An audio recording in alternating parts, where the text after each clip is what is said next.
Bonsoir à tous. Ce soir, nous allons étudier trois textes de la parole de Dieu, trois paroles de Jésus qui sont a priori assez dures à entendre, à lire, et qui posent question si on les met en regard d'autres textes. Donc le titre est suffisamment évocateur, mais nous allons lire ces textes. Le premier, dans Matthieu chapitre 8, versets 21 et 22, « Un autre d'entre les disciples lui dit, « Seigneur, permets-moi d'aller d'abord ensevelir mon père. » Mais Jésus lui répondit, « Suis-moi et laisse les morts ensevelir leurs morts. » C'est surprenant parce qu'on a l'impression là que Jésus dit à l'un de ses disciples, « Attends, ton père est décédé, tu veux aller l'enterrer, mais non, tu me suis. » Il y a quelque chose de surprenant. Deuxième texte, Luc chapitre 9, versets 61 et 62.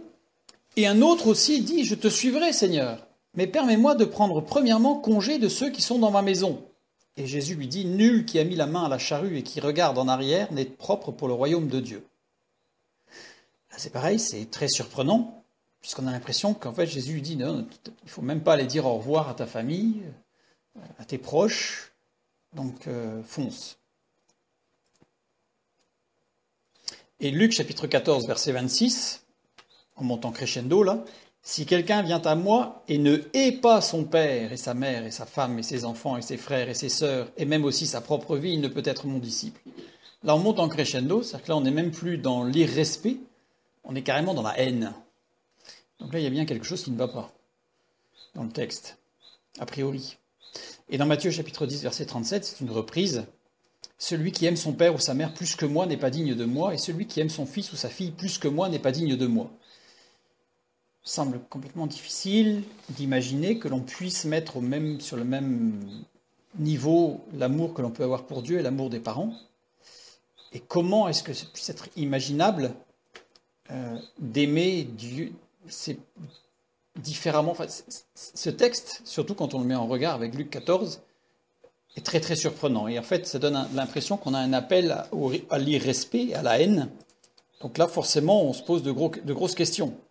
Surtout quand on le met au regard de « honore ton père et ta mère ». Ou alors « tu aimeras ton prochain comme toi-même ». Le prochain comme soi-même, si c'est même pas ses parents. « Marie, aimez vos femmes ». Et là, on nous dit « va même pas dire au revoir chez toi, ni rien ». Ou « aimez vos ennemis, bénissez ceux qui vous maudissent, faites du bien à ceux qui vous haïssent, et priez pour ceux qui vous maltraitent et qui vous persécutent ». Là, on a des oppositions fortes entre tous ces textes. Oula. Reprenons notre texte, on va les prendre un par un, on va commencer par Matthieu chapitre 8.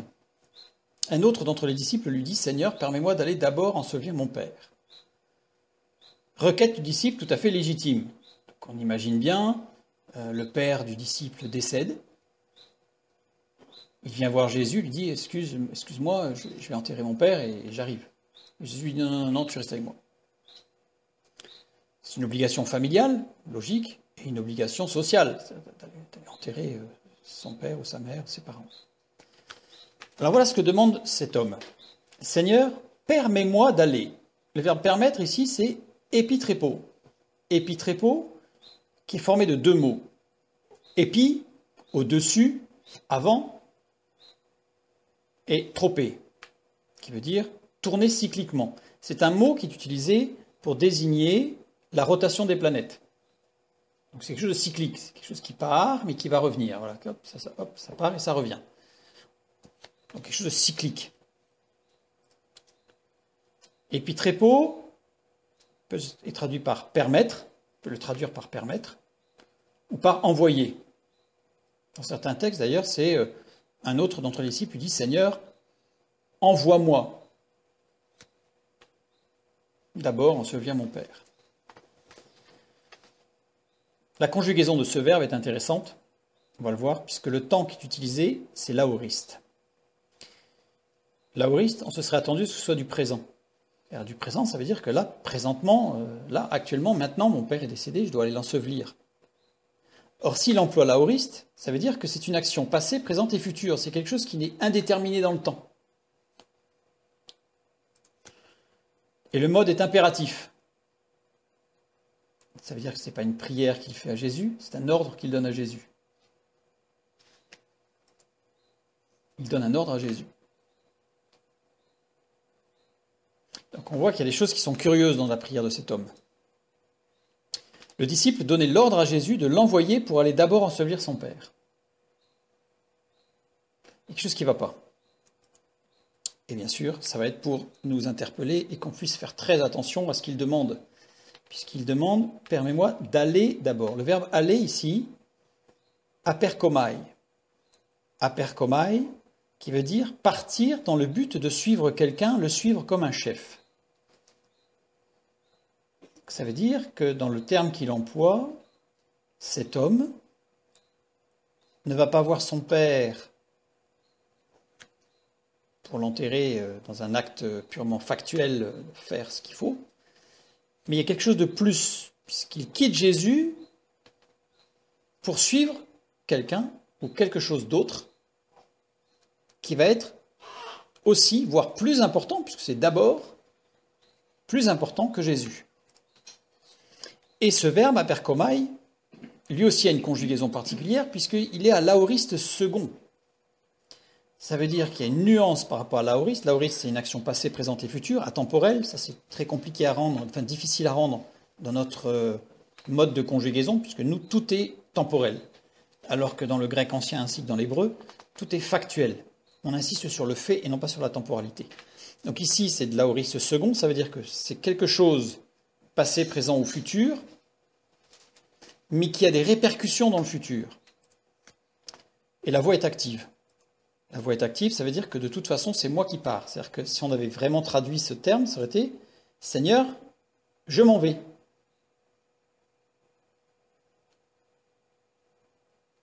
Donc là, il ne demande pas une permission en réalité. Il ne demande pas une permission. Le disciple voulait faire des allers-retours entre Jésus et autre chose, puisque on a vu que le verbe qu'il utilise pour permettre, qui a été traduit par permettre, c'est quelque chose de cyclique.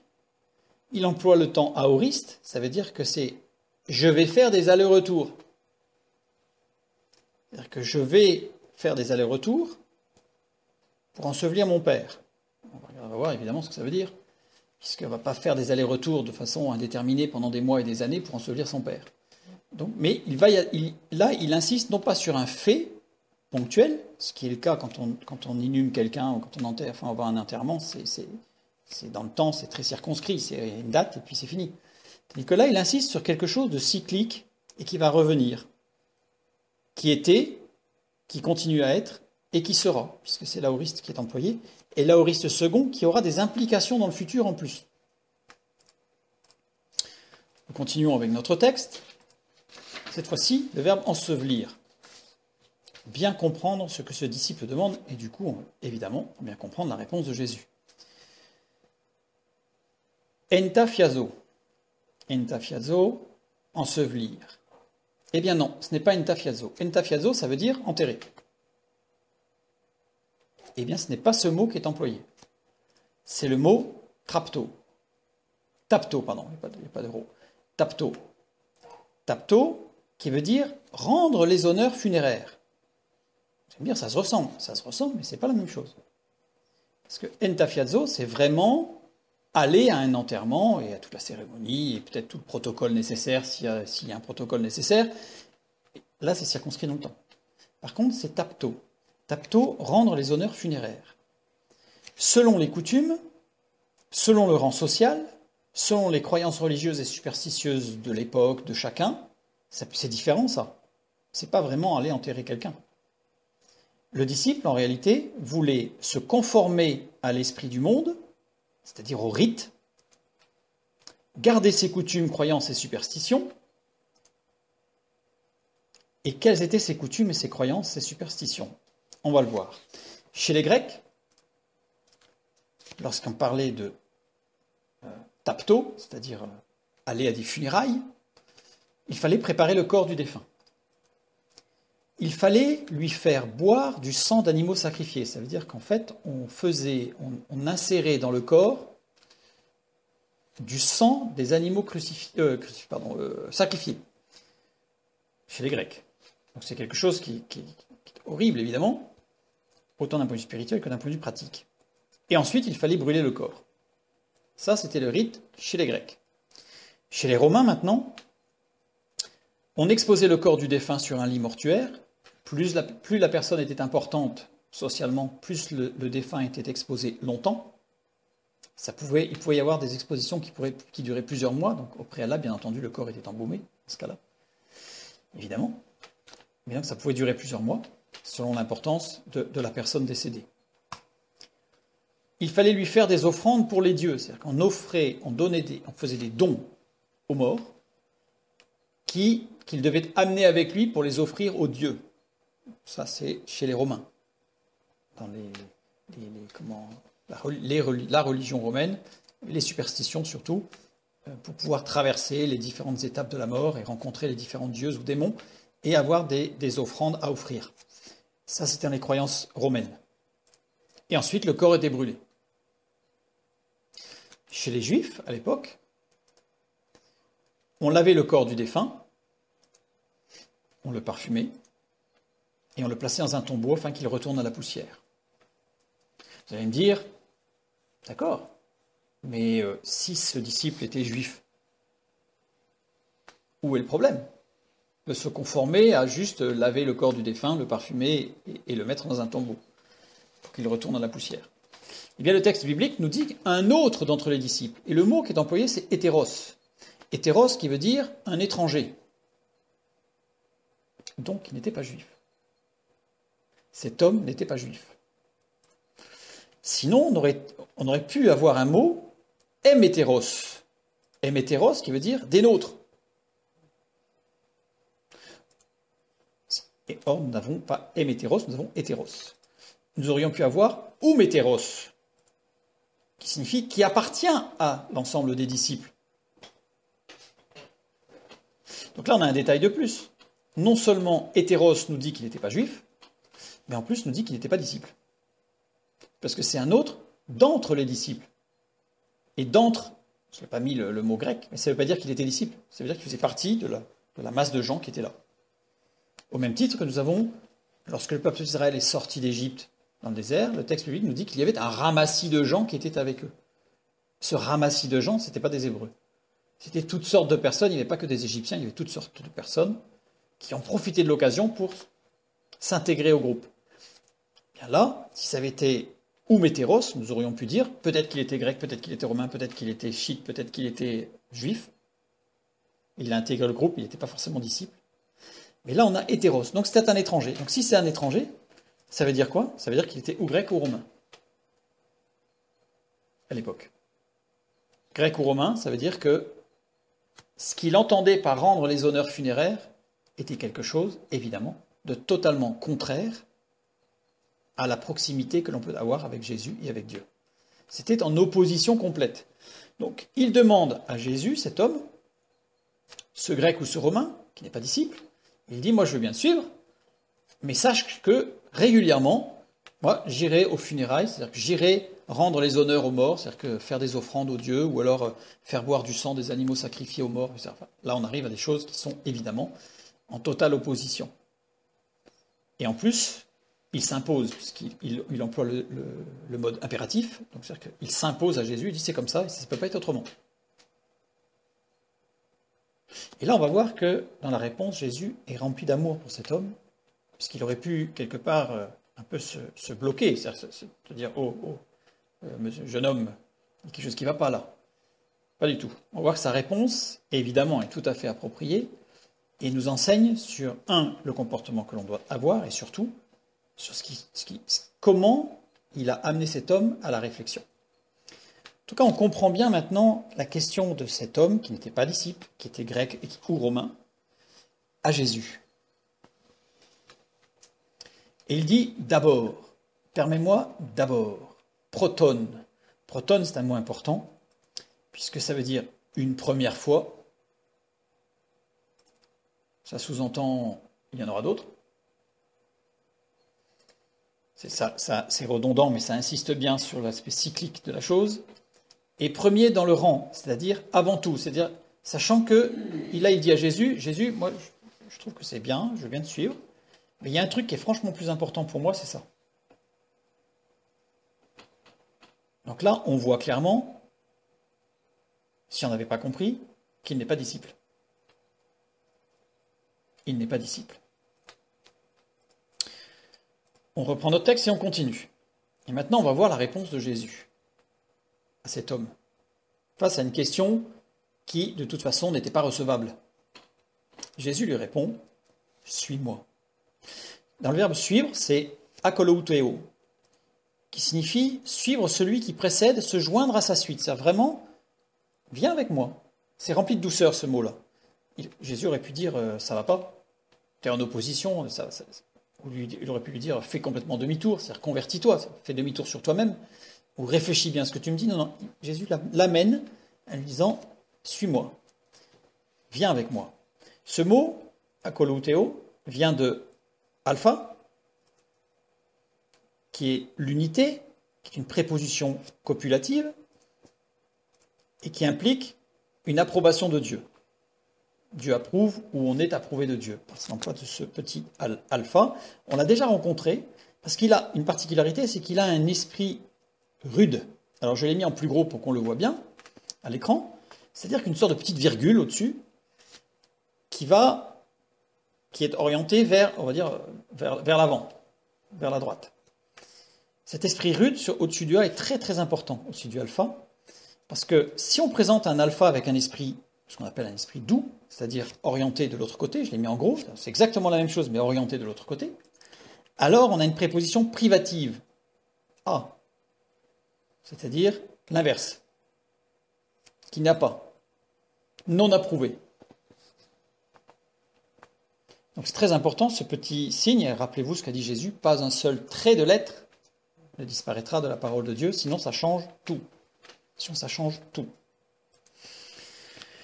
Donc ce mot akolouteo, le verbe suivre, suis-moi, vient donc de cette lettre alpha avec cet esprit rude, et de keleutos qui veut dire une route, un chemin. On a ce petit alpha avec l'esprit rude qui signifie l'unité, c'est-à-dire ne former qu'un seul chemin. Quand Jésus dit « suis-moi », ça veut dire « ne forme qu'un seul chemin avec le mien ». Là, on se rappelle évidemment les disciples sur le chemin d'Emmaüs, où Jésus a marché avec eux. Ils n'ont fait qu'un seul chemin ensemble. Donc là, il invite cet homme à ne faire qu'un seul chemin avec Jésus, et non pas à faire une sorte de zigzag qui viendrait de temps en temps tangenter le chemin de Jésus, et puis hop, repartir sur d'autres horizons, et puis revenir ensuite, de façon cyclique. Jésus dit, forme un seul chemin avec le mien. Et vous imaginez que si vous changez l'esprit rude en esprit doux, on n'est plus sur le chemin, mais au contraire, on a sur deux chemins.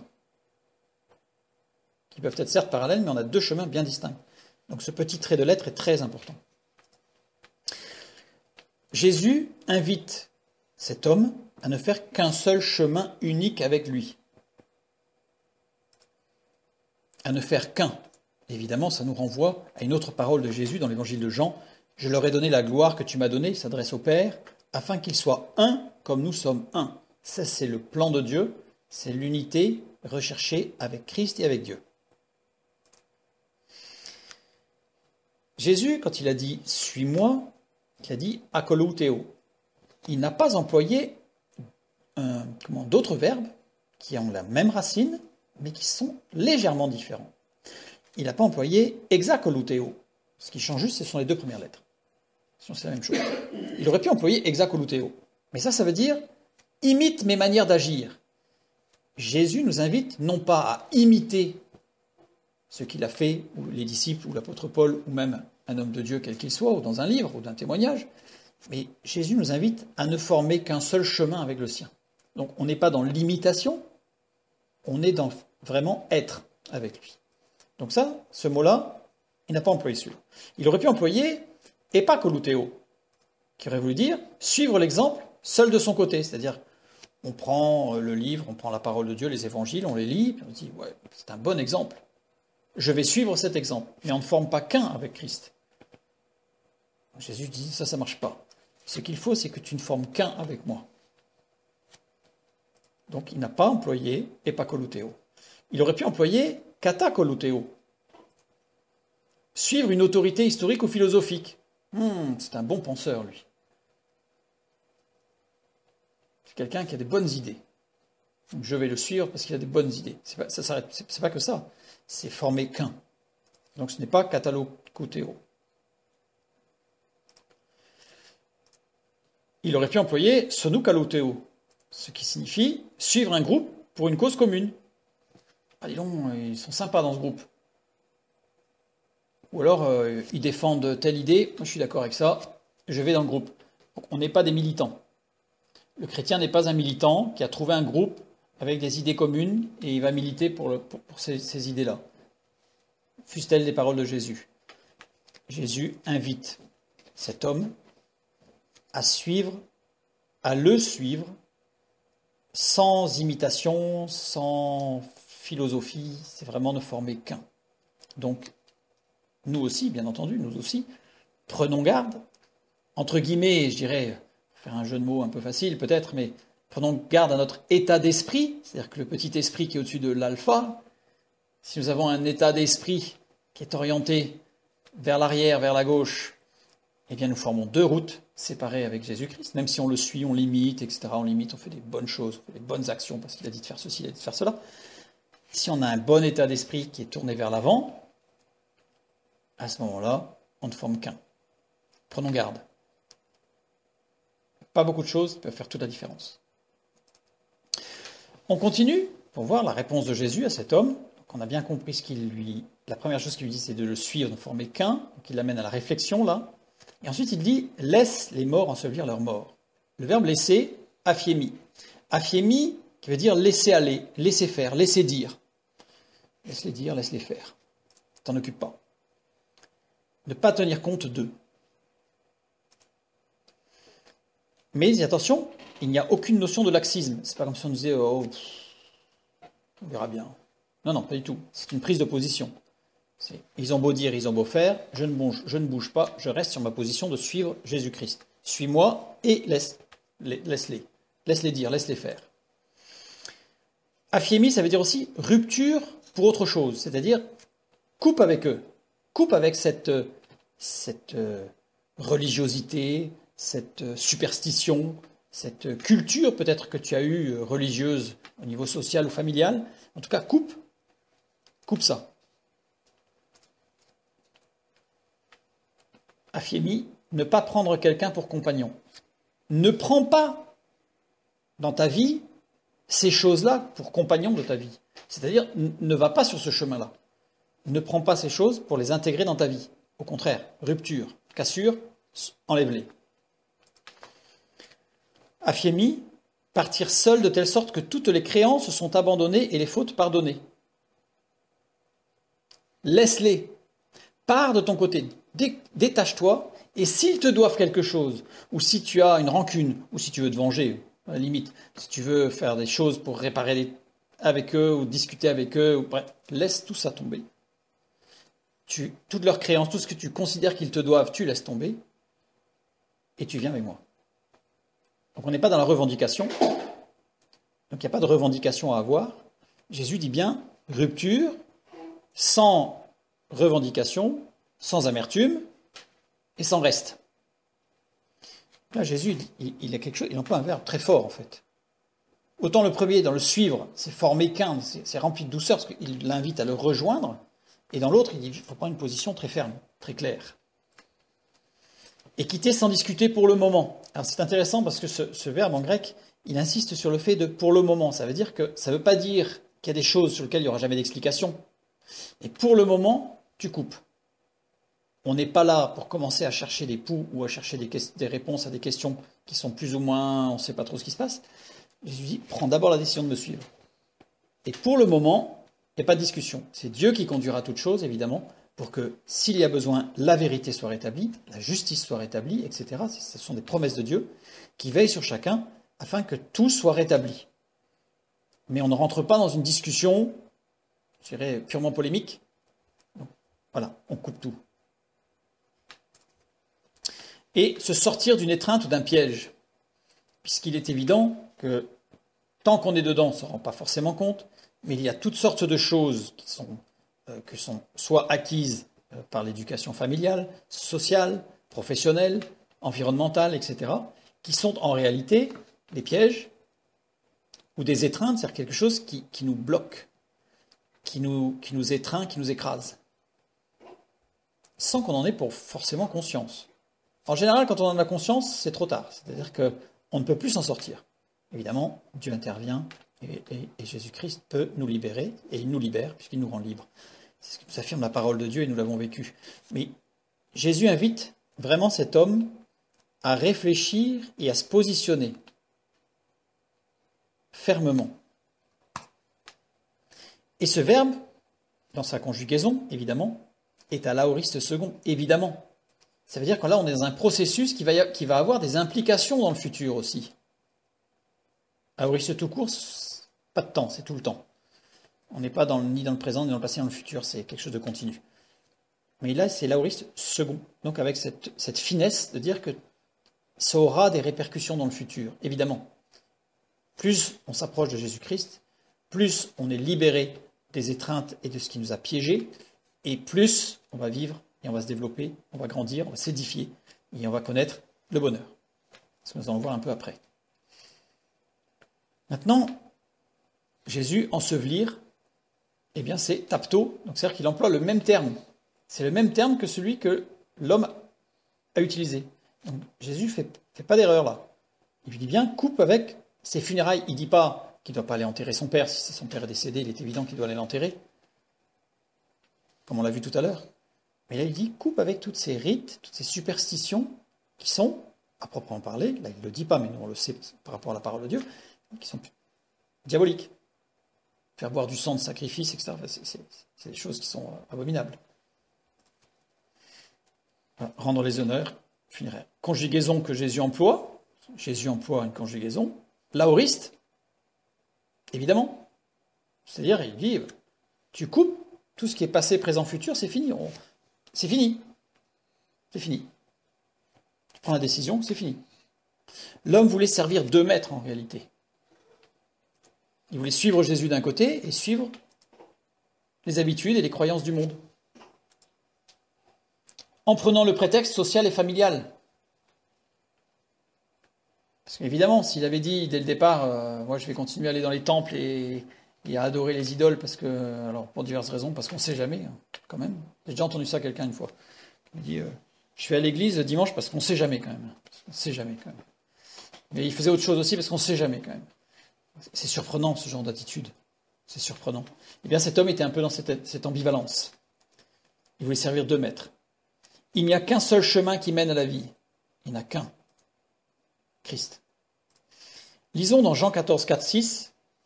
Vous savez où je vais et vous en savez le chemin. Thomas lui dit, Seigneur, nous ne savons pas où tu vas. Comment pouvons-nous en savoir le chemin?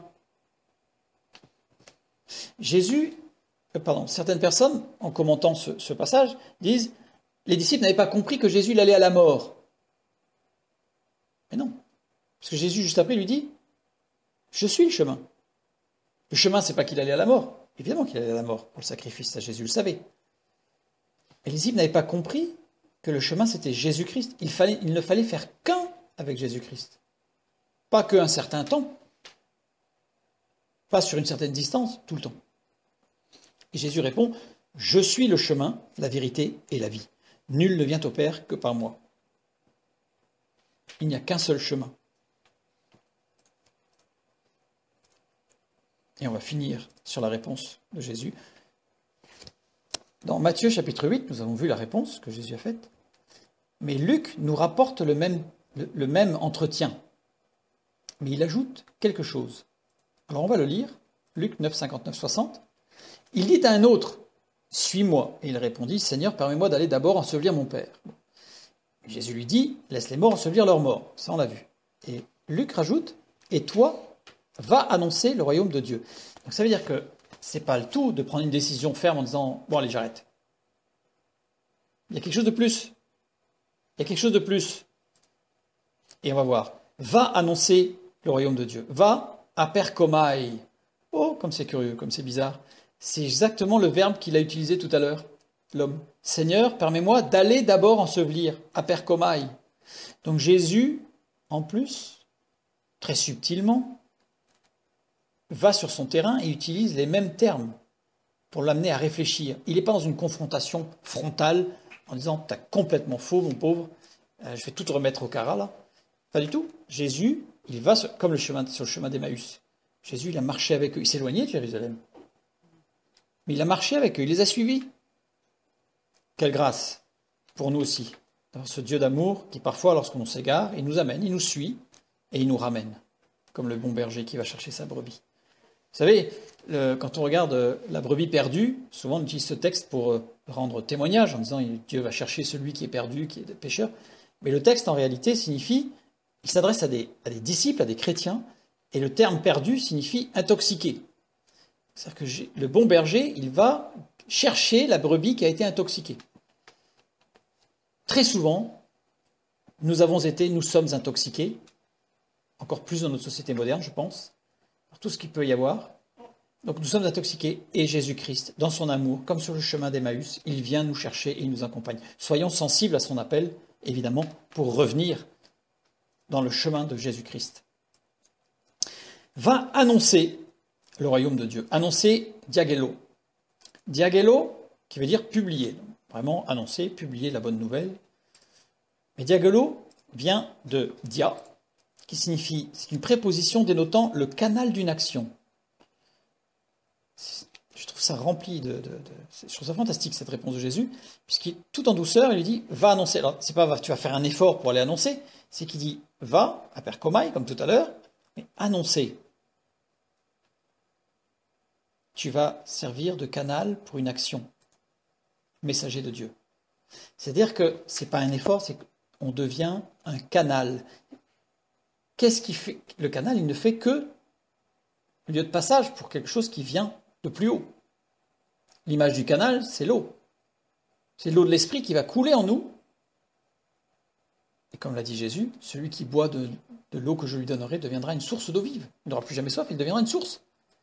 Ce n'est pas nous qui devons, par notre propre travail, notre propre perfectionnement, par la méditation ou par je ne sais pas trop quoi, ou par l'ascèse, arriver à... Non. Et là, il lui dit, pas d'effort. Prends ta décision et tu deviendras un canal pour devenir un témoin. Un témoin du royaume de Dieu. Entre guillemets, on pourrait dire, laisse ceux qui se conforment à l'esprit du monde s'occuper de ceux qui se conforment aussi à l'esprit du monde ou au monde. Laisse-les. Ça nous renvoie immédiatement vers Apocalypse 22. Que celui qui est injuste soit encore injuste. Que celui qui est souillé se souille encore. Et que le juste pratique encore la justice. Et que celui qui est saint se sanctifie encore. Voici, je viens bientôt et ma rétribution est avec moi pour rendre à chacun selon ce qu'est son œuvre. On n'a pas à aller secouer les injustes en leur disant « mais tu ne te rends pas compte ?» On a à être des témoins efficaces parce que des canaux de l'action de Dieu. On va voir un petit peu après ce qu'est être un canal de l'action de Dieu, un témoin. Maintenant, on a bien compris ce premier texte, Matthieu 8, de laisser ensevelir, ce n'est pas du tout une interdiction ou une opposition à aller enterrer son père, mais on a bien compris tout ce que cela impliquait. Maintenant, dans Luc chapitre 9, versets 61 et 62. Et un autre aussi dit, sachant que c'est juste la suite de ce qu'on vient de dire, parce que nous on l'a vu dans Matthieu 8, mais on a vu que c'était dans Luc chapitre 9, versets 59 et 60, qui a été rapporté ce dialogue avec cet homme, qui était grec ou romain, et juste après, un autre aussi, donc on continue là, un autre aussi dit, « Je te suivrai, Seigneur, mais permets-moi de prendre premièrement congé de ceux qui sont dans ma maison. » Et Jésus lui dit, « Nul qui a mis la main à la charrue et qui regarde en arrière n'est propre pour le royaume de Dieu. » Donc on se dit, « Wow, c'est dur. C'est dur quand même. Et pas logique. » Un autre, eh bien nous avons encore hétéros, comme tout à l'heure. On est bien dans la suite logique du texte, du premier texte. Permets-moi, épitrépo. Tiens, moi j'ai déjà entendu celui-là. Donc, je fais un résumé de ce qu'on a vu, parce qu'épitrépo, on a voulu dire, c'est-à-dire sache que périodiquement, parce que c'est aussi un impératif. Donc, cet homme-là aussi, il arrive après Jésus, il dit, bon, ben, sache que, ok, moi je te suivrai. Alors, lui, il affirme, je te suivrai. On verra peut-être tout à l'heure, mais le verbe suivre ici, c'est le mot que Jésus a employé juste avant, donc il a bien entendu le message de Jésus. Il dit, ouais, je te suivrai. Mais sache que périodiquement, c'est bizarre parce que périodiquement, j'irai prendre congé de ceux de ma maison. Alors, permets-moi de prendre. Premièrement, on retrouve à nouveau protone. Protone, qui veut dire principalement ou une première fois. Sous-entendu, il y en aura d'autres. Le disciple ne démontre pas un engagement ferme. Parce qu'il lui dit, de temps en temps, je retournerai voir ma famille.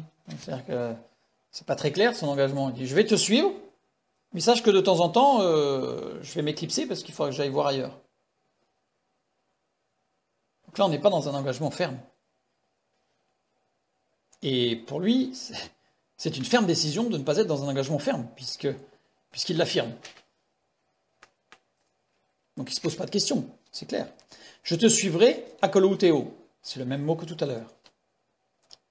Il reprend les termes que Jésus a adressés à l'homme précédent. Donc il a bien entendu le message de Jésus. Il lui dit, mais moi c'est pas religieux, moi. C'est juste ma famille.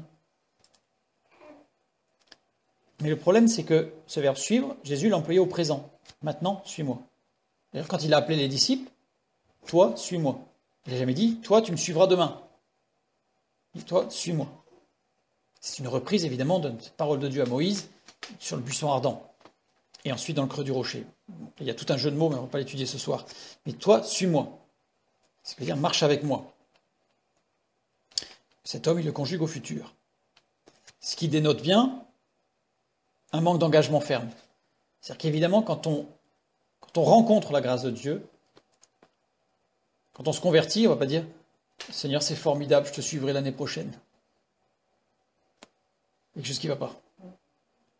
C'est soit on s'engage, soit on ne s'engage pas.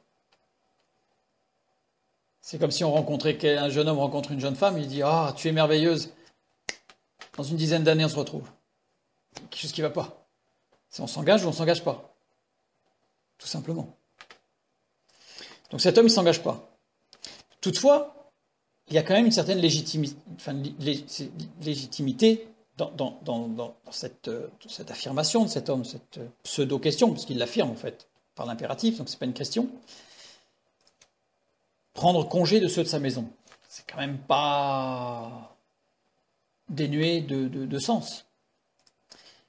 Le verbe prendre congé, apotosomai.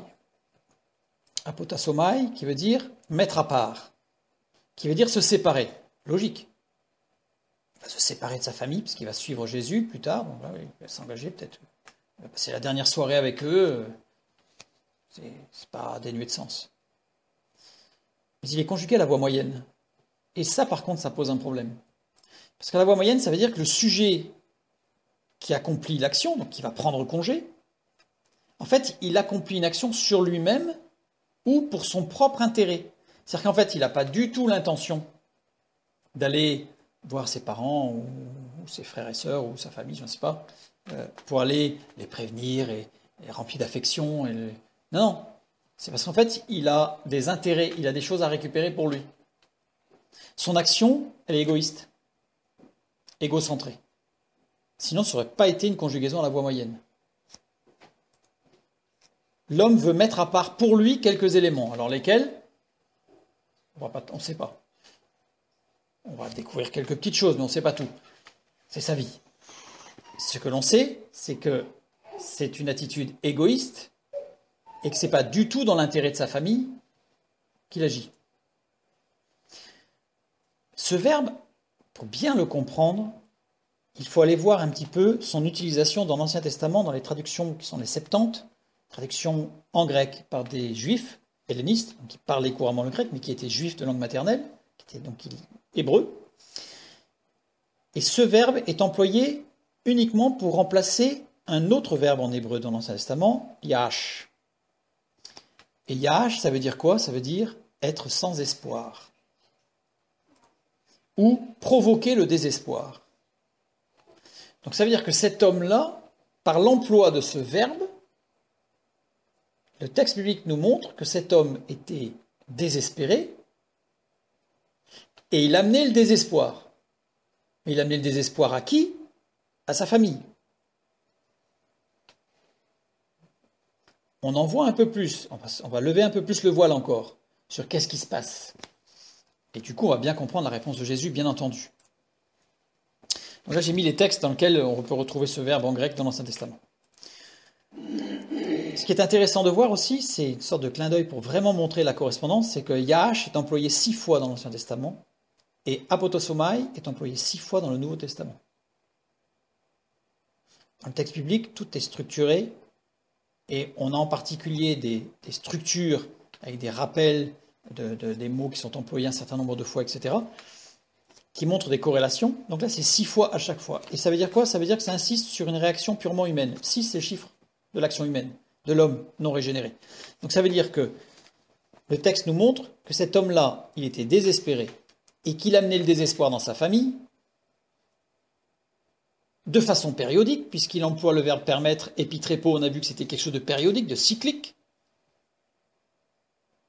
Donc quelque chose qui était dans le passé, qui se trouve dans le présent et qui est parti pour être dans le futur. Donc là, on a quelque chose de lourd. Quelque chose de lourd au niveau familial. On va en savoir un peu plus. Prendre congé. Il est conjugué à l'aoriste, justement, c'est ce que je viens de dire. Ça veut dire qu'il ne s'agissait pas du premier coup, ni du dernier. C'est-à-dire que ce n'était pas la première fois qu'il allait voir sa famille pour prendre congé, c'est-à-dire désespéré ou pour amener le désespoir, et que ça n'allait pas être le dernier. Sinon, ça n'aurait pas été l'aoriste, ça aurait été du présent, voire un autre temps, mais pas l'aoriste. Nous avons vu que toute son affirmation, sous forme d'un peu de question, mais c'est une affirmation impérative, l'homme voulait se garder ou prendre des choses personnelles. C'est ce que nous avons vu. Et il a certainement quitté sa famille à plusieurs reprises, puisqu'on a vu que c'était cyclique, ce n'était pas la première fois. Créant le désespoir chez les siens. Ça veut dire que cet homme, en réalité, a fait plusieurs tentatives pour s'en sortir. Alors on ne sait pas exactement de quoi, là encore, c'est sa vie. Remarquez, je fais une petite parenthèse, remarquez que dans la parole de Dieu, on a des exemples, on a des témoins comme Moïse, Jonas, Élie, Élisée, il y en a beaucoup, Josué, etc., Gédéon, bref, il y en a toute une liste. Remarquez que la vie privée de chacun n'est jamais dévoilée. Ça veut dire que dans nos vies ou dans nos églises, la vie de chacun va toujours être, l'intimité de chacun doit toujours être conservée. Même dans la vie de Marie, etc., mère de Jésus, on sait juste ce qu'il faut, le strict nécessaire, mais la vie intime n'a jamais été dévoilée. Et là non plus, pour cet homme, la vie intime n'est pas dévoilée, on ne sait pas ce qu'il a. Alors, est-ce que c'est un problème de bipolarité? Est-ce que c'est un problème de maniaco-dépression? Est-ce que c'est un problème de quelqu'un qui est inconstant? On ne sait pas.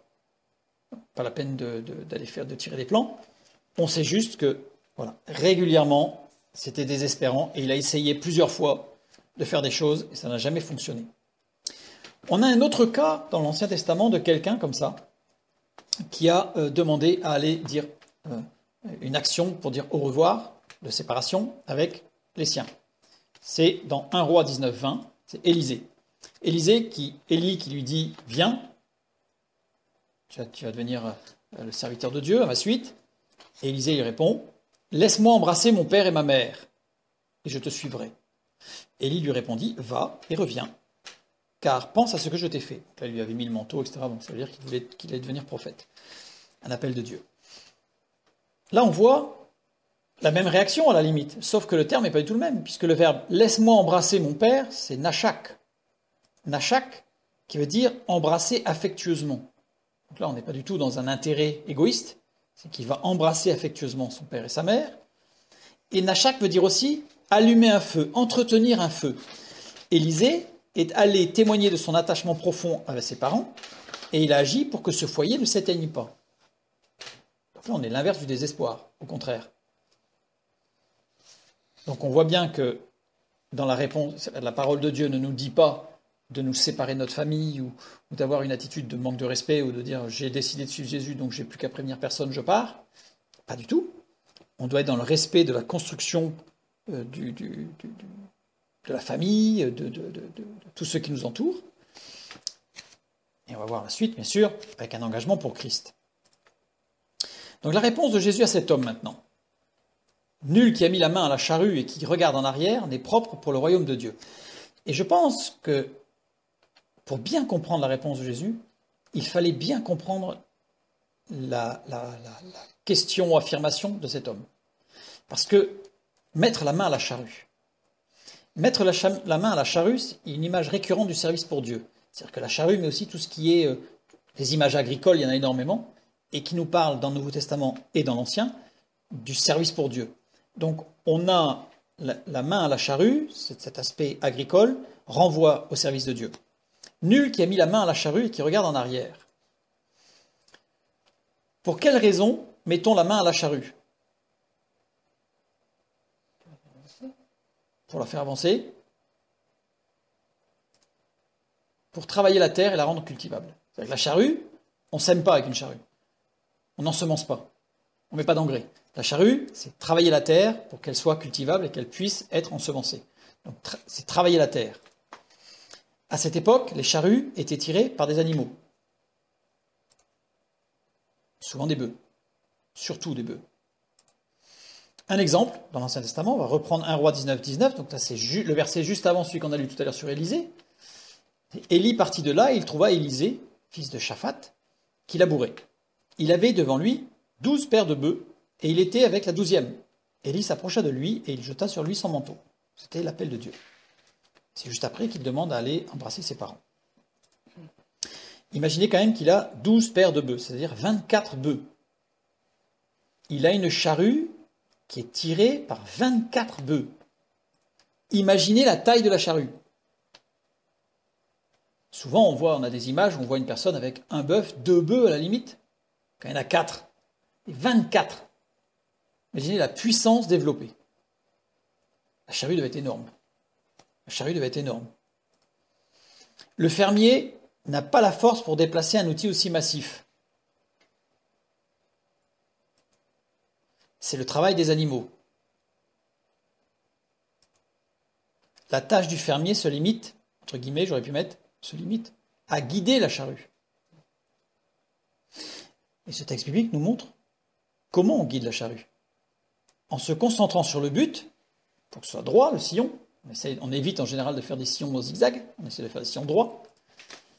Et en servant de guide témoin. Et Élisée, il était où? Il était avec la 12e, il était devant.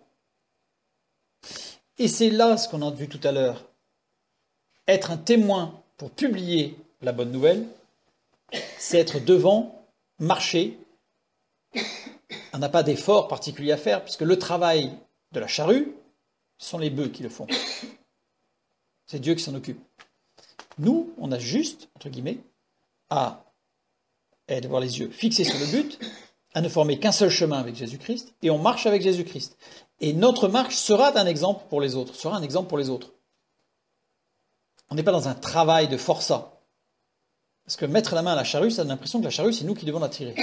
Or, pas du tout. D'ailleurs, aujourd'hui, l'image, quand on dit mettre la main à la charrue, ça veut dire que ça va être pénible. Alors que bibliquement, au contraire, c'est pas pénible. Il y a du travail, nous sommes d'accord. Mais on se met devant les bœufs, et on ne les tire pas les bœufs, parce que c'est pas la peine d'essayer de tirer un bœuf, s'il n'a pas envie d'avancer, il n'avancera pas. On ne va pas faire avancer 800 kilos de viande s'il ne veut pas. Donc, on se met devant, et les bœufs nous suivent, et c'est nous qui allons tracer le sillon. Alors si on zigzague, le sillon va être en zigzag. Si on tire droit au but, le sillon sera droit. C'est là tout l'image de mettre la main à la charrue dans la parole de Dieu. Il y a une autre image aujourd'hui qui a été complètement déformée, c'est porter sa croix. Quand on lit que quelqu'un, ouh là là, il porte sa croix, ça veut dire, ouh là là, le pauvre, il souffre.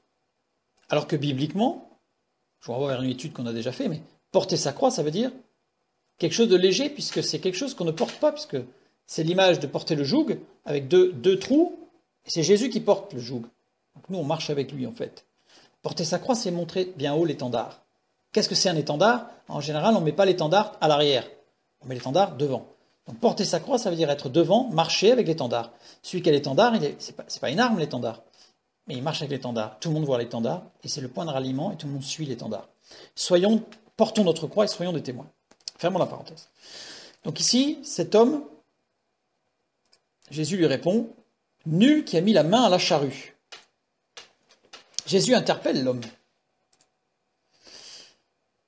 Il lui dit, « Tu as mis la main à la charrue. Donc tu as déjà essayé à plusieurs reprises Et on a vu dans le texte que c'était cyclique. Donc Jésus lui dit, tu as mis la main à la charrue. Nul qui a mis la main à la charrue. C'est pas qu'il va mettre, c'est qu'il a mis. Donc il l'a déjà mis. Donc Jésus lui dit, tu as déjà essayé. Mais tu as échoué. Et tu as sombré dans le désespoir, puisque le terme qui était employé par cet homme, c'était désespéré. Et il a amené le désespoir. Donc c'est que ça n'a pas marché. C'est qu'il est tombé. Et il a causé le désespoir des siens. Donc Jésus, là, au travers de cette expression, lui montre qu'il a compris le problème de cet homme. Et une fois de plus, devant tous, parce que là, il est devant les disciples, il est devant plein de monde. Là. Il ne dévoile pas. Il donne juste ce qu'il faut comme information pour que cet homme comprenne que Jésus l'a compris. Comme à Barthélemy. Je t'ai vu sous le figuier. Il n'a pas dit plus. On n'a jamais su, on ne sait pas ce qui s'est passé sous le figuier. Mais pour que Jésus dise « Je t'ai vu quand tu étais sous le figuier » et que Barthélemy réponde « C'est incroyable !» Honnêtement, il n'y avait rien d'incroyable à voir quelqu'un sous un figuier. C'est que forcément, il s'est passé quelque chose sous ce figuier. Il s'est passé quelque chose. Et en disant ça, Jésus m'a compris. Jésus a compris ce qui s'est passé. Jésus, voilà. Il n'en dira pas plus parce qu'il y avait les autres disciples. Sûrement qu'il y a eu une discussion entre lui et Barthélemy par la suite. Mais dans notre vie, c'est la même chose. Jésus nous a compris. Il nous connaît. Pas un seul cheveu de notre tête ne tombe, même quand on se les brosse, les cheveux. Pas un seul cheveu ne tombe sans qu'il le sache. Donc il nous connaît. On continue. Dans cette réponse de Jésus. Donc nul qui a mis la main à la charrue et qui regarde en arrière. Regarde, blépo. Blépo, ça veut dire regarder. Jusque-là, tout va bien. Il est au présent continu, en grec. Ça veut dire une action qui dure de façon indéfinie. Donc c'est quelqu'un qui jette un coup d'œil. C'est quelqu'un qui regarde de façon soutenue, qui insiste pour regarder derrière. Et derrière, opiso. Alors c'est un mot très curieux, ça. Parce qu'opiso, ça veut dire à l'arrière, derrière, tout va bien, mais ça veut aussi dire après. Il y a comme une opposition, en fait. Pour comprendre cette expression, forcément,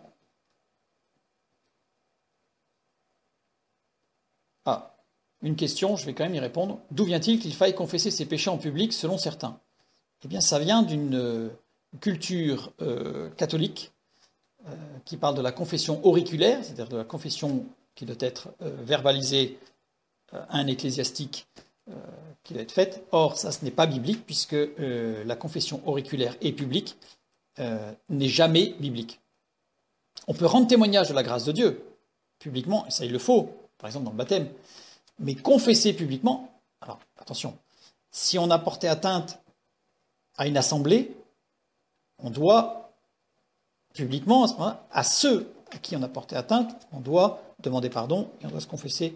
Mais dans cette confession, c'est pas se flageller, c'est dire ce qui s'est passé et demander pardon. Le pardon est accordé et c'est fini. Mais il n'y a pas de flagellation publique par une confession devant tous. Ça, ce n'est pas biblique. Fermons la parenthèse. En tout cas, pour le regard en arrière, pour regarder en arrière, on a un exemple dans l'Ancien Testament. Très connu, même par ceux qui ne connaissent pas la Bible. Genèse 19, 17, quand il est dit, c'est Dieu qui parle à Lot et à sa famille, qui dit « Sauve-toi pour ta vie. Ne regarde pas derrière toi et ne t'arrête pas dans toute la plaine. Sauve-toi vers la montagne de peur que tu ne périsses. » Ne regarde pas derrière toi. Le verbe regarder, nabat, en hébreu. Nabat, qui est employé à l'ifil. C'est important parce que sinon, ça n'a pas le même sens. Si c'est pas à l'ifil, ça veut dire vraiment dire regarder. Mais là, l'ifil, ça veut dire prendre garde. Ne prends pas garde derrière toi.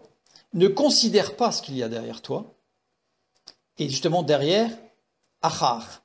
Achar, qui veut dire derrière, et qui veut dire ensuite, devant. On retrouve la même ambiguïté que dans la parole de Jésus en grec, opiso. Ça veut dire derrière, ça veut dire devant, après. Enfin, pas tout à fait devant, c'est-à-dire derrière, qui peut être géographique, c'est un lieu derrière soi, ou dans le temps, et devant, après, ensuite, c'est surtout temporel. Et pas forcément dans un espace. La racine de achar, c'est 3 lettres, voilà, à lettre reish, qui veut dire retarder, qui veut dire différer. qui veut dire s'attarder. On voit toute la nuance par rapport à ce qui va se passer pour la femme de Lot. Reviens à considérer ce qui est passé. Et voilà, cette expression, elle est là, c'est là l'expression fondamentale. C'est regarder en arrière, ça revient à considérer ce qui est passé et à le projeter sur l'avenir, considérant que l'œuvre de Dieu n'est autre que celle de l'homme. C'est-à-dire qu'on se dit, ouais, c'est bon, j'ai déjà essayé, Jésus il vient dans ma vie, c'est super. Enfin bon, t'as vu la cata déjà avant? Et là, Jésus lui dit, non. Il dit à cet homme, tu as mis la main à la charrue, tu as essayé plusieurs fois. Ça n'a pas réussi. Ça a amené la souffrance dans ta vie. Ça a amené la souffrance auprès des tiens. Et moi, je te dis que ne prends pas en considération cela, mais avance. Va de l'avant sans prendre en considération. On ne dit pas que c'est rien passé avant. On est bien conscient qu'il y a eu des difficultés, que ça n'a pas fonctionné, que tu as raté, que... Ok. Mais maintenant, regarde devant. Parce que moi, je te fais des promesses. Et avec Jésus-Christ, ces promesses sont certaines. Donc cette parole de Jésus, c'est une parole remplie de réconfort. Remplie de réconfort. Et cette parole de Dieu à Lot et à sa femme, c'était aussi cette parole, ne considère pas ce qui s'est passé derrière toi, c'est-à-dire que, pas forcément même en ce moment, la destruction, parce qu'on aurait pu voir la conjugaison du verbe qui est à l'imparfait, je ne sais pas si je le souligne après, je ne me souviens plus, mais à l'imparfait, ça veut dire que c'est... Mais tout ce qui s'est passé depuis... Donc ça ne veut pas juste te dire ne te retourne pas pour regarder la ville de Sodome se faire détruire. C'est-à-dire ne prends pas en considération toute ta vie passée qui est un échec. Et va de l'avant. Et va de l'avant. Parce que oui, il y a des échecs. Mais moi je te dis que devant, il y a la grâce de Dieu. Et tu peux avancer. Alors lève-toi et marche. Et Genèse 19, 26, nous lisons, la femme de Lot, qu'est-ce qu'elle a fait? Tout le monde le sait, hein, c'est connu. Hein. Ben, elle regarda en arrière et elle devint une statue de sel. Alors ça, c'est un texte. On va voir rapidement ce qui s'est passé parce que ça fait tellement rêver ou rigoler beaucoup, certains qui n'y croient pas à la parole de Dieu. Eh bien, on va regarder ce que nous dit la parole de Dieu véritablement. La femme de Lot regarda en arrière. On retrouve le verbe nabat, prendre en considération, considérer. Donc elle a pris en considération toute sa vie passée. Toujours à l'ifil, donc on est bien dans ce sens-là. Conjugué au mode imparfait, ça veut dire exprime une action prolongée, inachevée, continue. C'est-à-dire qu'en fait, elle était en train de ressasser tout son passé.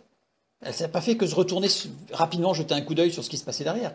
C'est qu'elle a, et là, elle a été retardée. Elle s'est attardée. Alors qu'elle aurait dû fuir. Dans le mot fuite, en règle générale, quand on dit à quelqu'un de fuir, c'est vite. C'est aussi vite que possible. Alors que là, elle était, dans ses pensées, elle était en train de reprendre toute sa vie passée, ce que Dieu lui avait dit, ok, il y a un désastre derrière toi, c'est pas grave, on avance, devant toi, moi je te propose du mieux, avance, ne regarde pas derrière. C'est ce qu'elle a fait, elle a été retardée. Elle a regardé en arrière, achar. Achar, qui veut dire, comme on l'a vu tout à l'heure, regarder derrière soi, et la projection dans le futur. Donc elle était en train de se dire, voilà, attends, ma vie c'est une catastrophe. Là, Dieu nous a dit de partir, mais ça va être encore une catastrophe. En fait, elle projetait tout ce qu'elle avait fait, elle allait le refaire vers l'avenir. Donc elle s'est attardée là-dessus et elle n'avançait plus. Des regrets aussi. Ah, ça peut être des regrets, ça peut être des tas de choses. Sachant que Jésus, et dans l'Ancien Testament, Dieu ne dit pas d'oublier. Il dit simplement, moi je t'ai fait une promesse. Ma promesse est certaine. Alors lève-toi et marche, et viens sur mon chemin, marche avec moi. Parce que n'oublions pas que, on revient sur Luc 9, hein, mais quand Jésus parle au deuxième, c'est juste après le premier. Ce ne sont pas deux versets qui sont complètement séparés. C'est juste après. Donc il vient juste de dire, suis-moi à l'autre, donc forme qu'un avec moi sur le chemin pour avancer. Donc cette femme, la femme de Lot, elle regarde en arrière, on a bien compris ce que cela voulait dire, et elle devint une statue de sel. Une statue Netzib. Alors Netzib, écrit de cette manière-là, c'est-à-dire avec 4 lettres, avec le yod ici. Sachant que normalement, ce verbe ne s'écrit pas avec un yod ici, il s'écrit sur 3 lettres. Le yod n'existe pas. Donc là, on a une écriture particulière qui ne se retrouve que 3 fois dans la parole de Dieu, dont une fois ici. Et les deux premières lettres signifient tout ce qui est élevé ou qui s'élève très haut. Quelque chose qui s'ouvre comme une fleur, donc qui s'ouvre, mais qui peut éclater, mais qui s'ouvre. Et la deuxième partie, Yod Beit, c'est une racine onomatopée qui ne fait que décrire un hurlement et un cri. Le texte biblique nous dit qu'il s'est passé quelque chose d'atroce, là. C'est que cette femme a été retardée et que, je ne rentre pas dans le détail de l'explication par rapport à toute l'étude du texte, mais elle s'est retrouvée projetée en l'air sous l'effet d'un geyser de sel. À cet endroit-là, il y a énormément de pression. Vu le cataclysme qui s'est passé, ce serait toute une étude à mener sur Sodome et Gomorrhe, mais il y a eu un cataclysme avec la parole de Dieu nous montre qu'il y a eu comme des geysers, mais de sel, en fait, qui sont remontés de la terre. Elle s'est retrouvée dessus et elle a été pulvérisée en l'air. Elle a hurlé. Donc il y a eu un hurlement et elle a été désintégrée, en fait, sous la chaleur et la puissance. Parce qu'il y a, je ne rentre pas dans le détail de l'explication du texte, c'est suffisamment atroce comme ça. Et la station de sel, Mélach, donc c'est pour ça qu'il y a cette traduction de statue de sel. Le mot, dans certaines traductions, les anciennes traductions, n'ont pas statue, mais on a une colonne de sel. Parce qu'en fait, le geyser, en fait, ça fait comme une colonne, en fait. Donc c'est monté en puissance, ça n'a pas été solidifié en colonne, mais l'effet de la colonne, en fait, c'est le geyser qui est monté, elle était dessus, parce qu'elle n'aurait pas dû s'attarder, elle aurait dû fuir. Or, elle s'est attardée, elle était en arrière, et elle a été complètement désintégrée, en fait, sous l'effet de la chaleur et de la puissance du jet. Donc il y a eu un hurlement, et c'était terminé. Et Mélach, tout ce qui est amené jusqu'à son terme, c'est-à-dire totalement désintégré, donc il ne restait plus rien. Et Chet, c'est partie élémentaire, donc c'est-à-dire qu'elle a été réduite en partie élémentaire, donc c'est-à-dire que poussière, plus rien. Donc tout a été désintégré. Donc voilà ce qui s'est passé pour la femme de Lot. C'était juste, je ferme la parenthèse. Je reviens à notre texte de Jésus qui parle à cet homme et qui dit nul qui a mis la main à la charrue et qui regarde en arrière n'est propre pour le royaume de Dieu. Qui regarde en arrière, on a vu, qui considère ses erreurs, ses échecs passés et qui projette ces échecs, sur son avenir. Mais Jésus commence sa phrase par nul, ou, dans sa traduction, quiconque. Quiconque a mis la main à la charrue. Et ça, c'est très intéressant. Parce que ce mot est utilisé par Jésus à quasiment, presque, je veux dire, pas toujours, mais presque à chaque fois qu'il introduit une déclaration à caractère universel qui s'adresse à tous. Donc là, dans cette déclaration, non seulement il s'adresse à cet homme, mais en commençant par Oudeis, l'Évangile nous dit qu'il s'adresse à chacun de nous. Cette parole-là, elle n'était pas vraie pour cet homme-là il y a 2000 ans, elle est vraie aujourd'hui pour chacun de nous.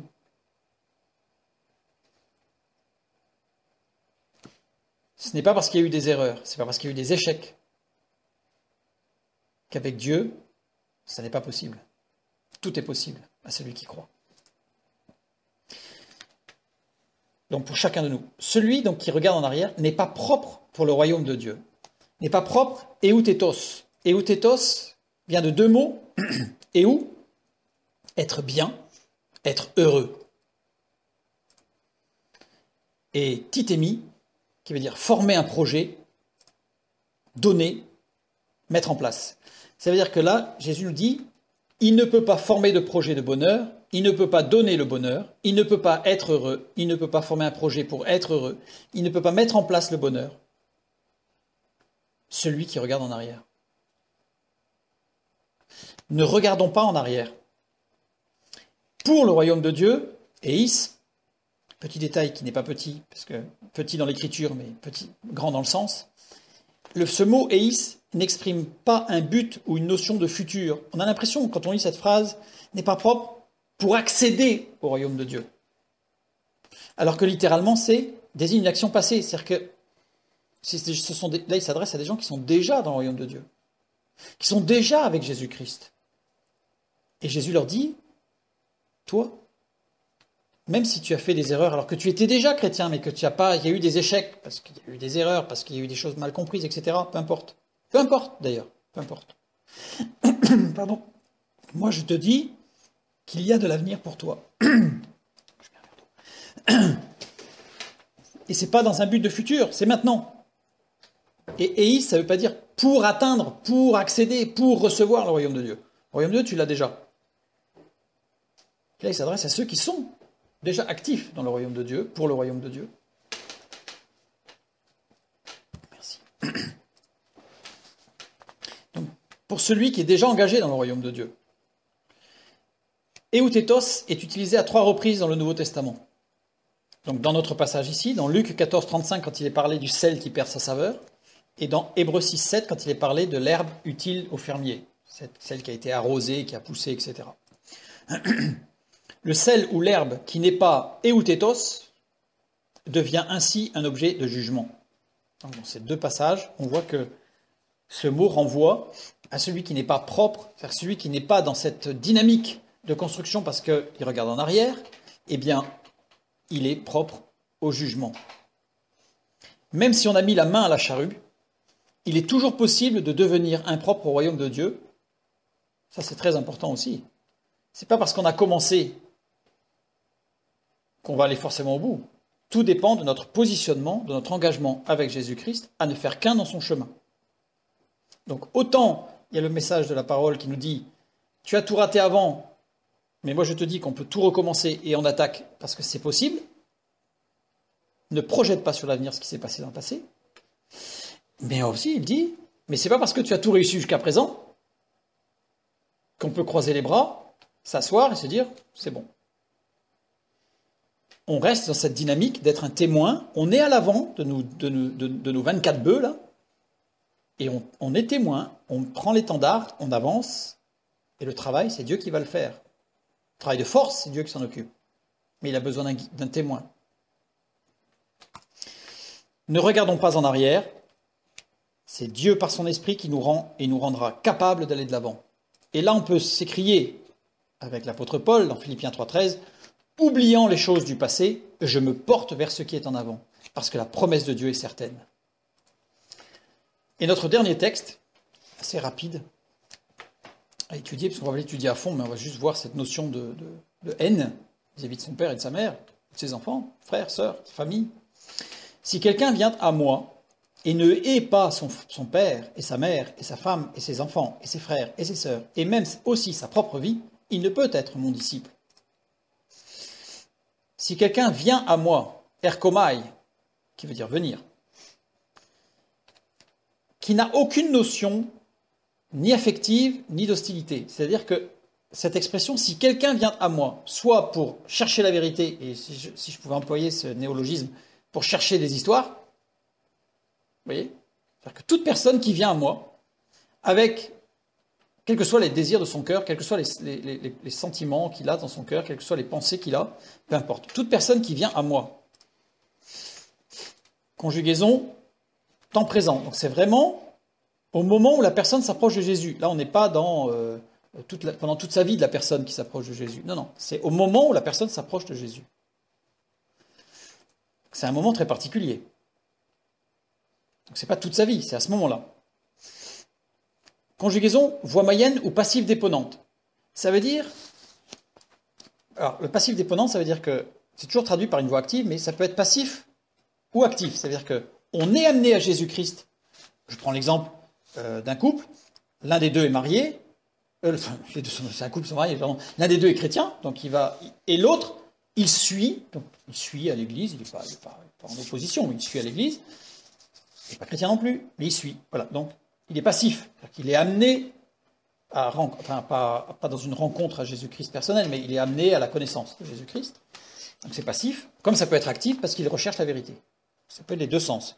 Donc si quelqu'un vient à moi, c'est vraiment très très large. Alors, et ne hait pas son père et sa mère. Miséo. Miséo, qui est toujours traduit par haine. Si vous prenez un dictionnaire, vous allez voir haine. Par contre, si vous regardez un dictionnaire de grec ancien, vous allez voir que l'emploi de ce verbe dans la littérature grecque antique est très particulière. Or, nous sommes bien dans du grec ancien. Il s'agit toujours des dieux. Par exemple, Homère n'attribue ce verbe que pour Zeus. C'est vraiment quelque chose de très particulier. Les dieux ne supportant pas d'être... Et c'est ce que j'ai mis entre guillemets, c'est ça, miséo.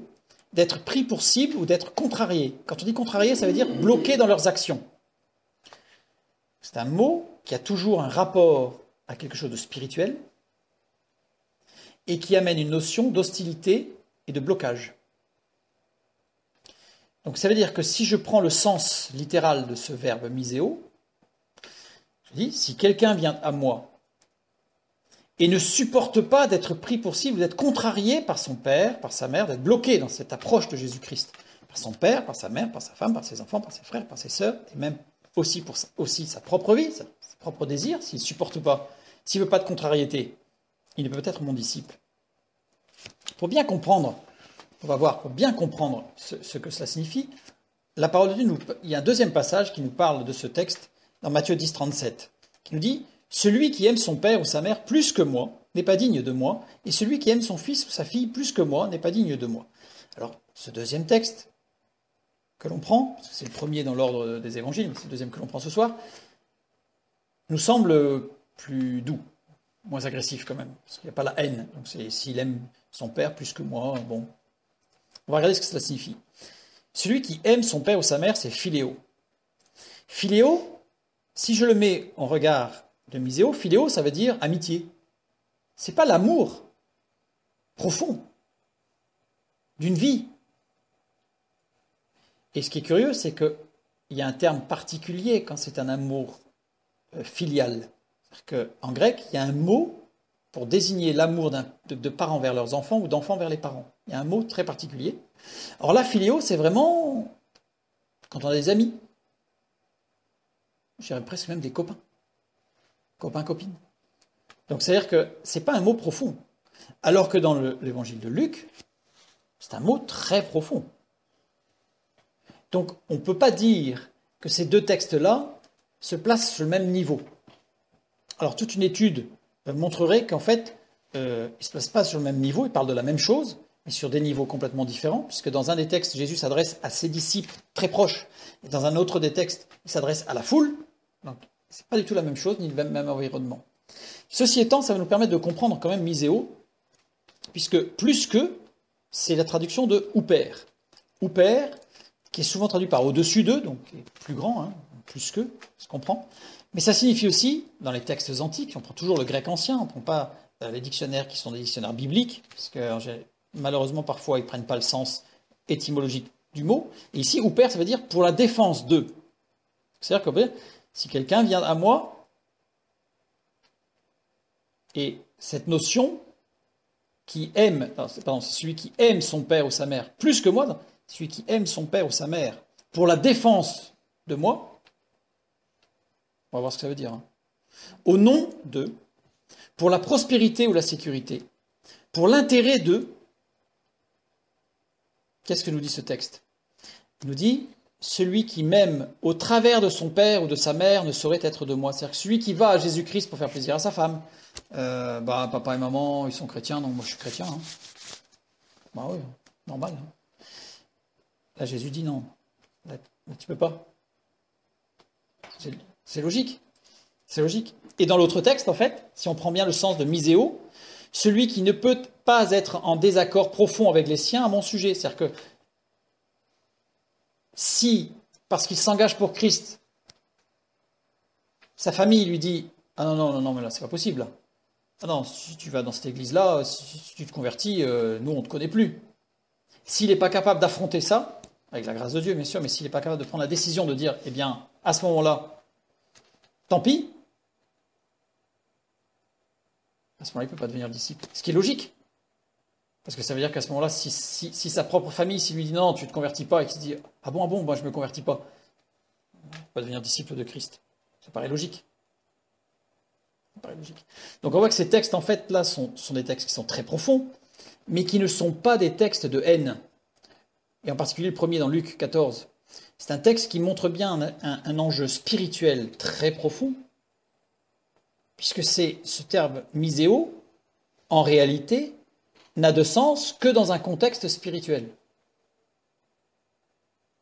Donc on n'est pas dans la haine, mais on est dans un moment, à un moment donné, notre engagement pour Christ, à suivre Jésus-Christ, doit passer au-delà d'un accord, on pourrait dire, d'un accord qui serait familial.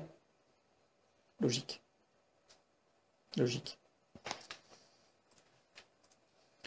Le croyant doit redéfinir la nature de sa relation avec le monde. C'est ce que nous avons vu dans la première intervention du premier homme gréco-romain. Pas une tâche facile d'ailleurs. Surtout quand il est question de nos responsabilités et de nos devoirs. Nous devons rester les yeux fixés en avant sur Jésus-Christ, ne pas considérer tout ce qui s'est passé. Et le croyant doit redéfinir ou définir la nature de sa relation avec les siens, avec sa propre famille. Ce n'est pas une tâche facile, surtout quand il est question de nos responsabilités et de nos devoirs. On a vu, Élisée a tout à fait pris la chose correctement, puisqu'il est allé avec beaucoup d'affection parler à ses parents et tout faire, et il a tout mis en place pour que le foyer puisse continuer à prospérer, contrairement à l'autre, au temps de Jésus, qui lui venait dans sa famille, il récupérait des trucs et il repartait dans d'autres aventures, il se cassait la figure, et il rentrait chez ses parents, et donc c'était le désespoir de tous.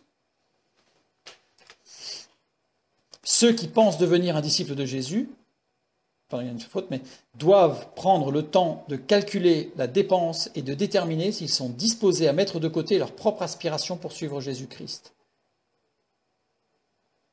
Fondamental. Mais gardons cela en esprit. On n'est pas sur un quitte ou double, on n'est pas sur le pari de Pascal, on n'est pas sur... On ne sait jamais. On est sur une parole de Dieu, car je connais les projets que j'ai formés sur vous, dit l'Éternel, projets de paix et non de malheur, afin de vous donner un avenir et de l'espérance. L'avant, vers l'avant. Rappelez-vous, quand je vous ai parlé de l'esprit au-dessus du alpha, j'ai bien dit, il y en a un qui est tourné vers l'avant, c'est celui qui a prouvé de Dieu.